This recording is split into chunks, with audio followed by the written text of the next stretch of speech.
মাছ চাষ একটি লাভজনক পেশা। তো চলুন আজকে আমরা মাছ চাষ সম্পর্কে জানি। আমরা মাছে ভাতে বাঙালি, মাছ না হলে আমাদের চলেই না।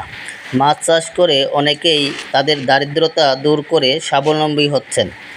আবহমান কাল থেকে পাঙ্গাস মাছ এদেশের মানুষের জন্য রসনার উৎস হিসেবে পরিচিত। পাঙ্গাস মাছের জাতগুলোর মধ্যে দেশি পাঙ্গাস ও থাই পাঙ্গাস সবচেয়ে বেশি জনপ্রিয়।